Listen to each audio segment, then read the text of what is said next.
देखिए, निसंदेह जो उस मासूम बच्ची के साथ हुआ है, इससे कोई दर्दनाक और लोमहर्षक घटना नहीं हो सकती है।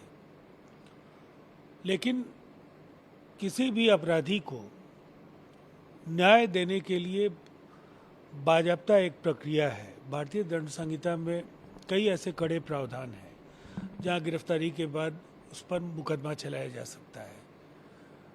और ऐसी स्थिति में भीड़ के द्वारा ऐसे हम कह सकते हैं इस तरह के जो चलते फिरते जो न्याय की जो खबर आई है, पुलिस मुख्यालय ने इसका संज्ञान लिया है और जो भी इसके अनुसंधान से चीज़ें उभर करके आएंगी उसके हिसाब से कार्रवाई की जाएगी।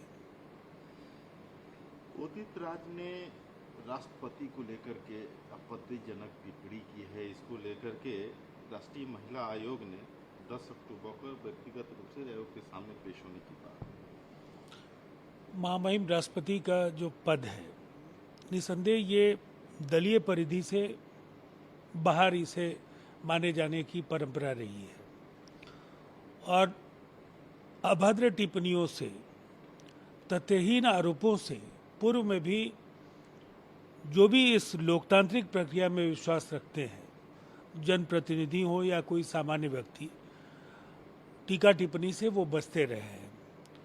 अगर एक अभद्र टिप्पणी का संज्ञान महिला आयोग ने लिया है तो निसंदेह उदित राज को इन सवालों का जवाब उपस्थित होकर के देना ही चाहिए, इसलिए कि ये एक ऐसा वाकया है जिसकी हिमायत कोई राजनीतिक दल नहीं कर सकता है। टीआरएस में विभाजन की बात आ रही है।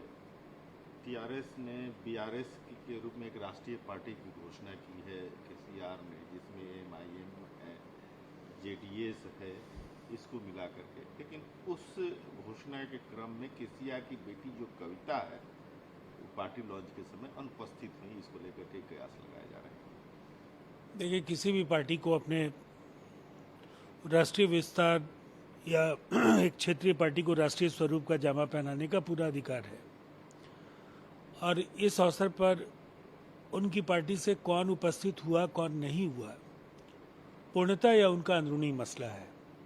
इसलिए इस सवाल पर किसी भी बयान का कोई औचित्य नहीं है। टीएमसी लोकसभा में तीसरी सबसे बड़ी पार्टी है और विपक्ष में दूसरी सबसे बड़ी पार्टी है।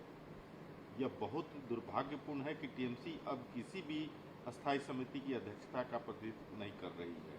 टीएमसी के सांसद सुदीप चटर्जी बनर्जी ने ये बात कही। ये सुनने में ही ये एक अलग किस्म का प्रकरण दिखता है।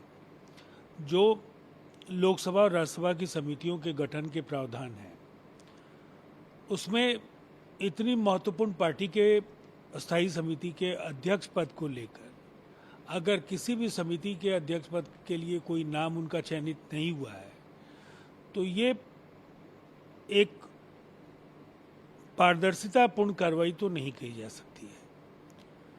और ये विशेषाधिकार चूंकि सभापति या अध्यक्ष का होता है कि संसद के किसी भी सदन में समितियों का क्या स्वरूप हो, लेकिन इस पूरे मामले में परंपरा की अनदेखी हुई है, ऐसा दिखता है। नमस्कार, मैं हूं संदीप चौधरी।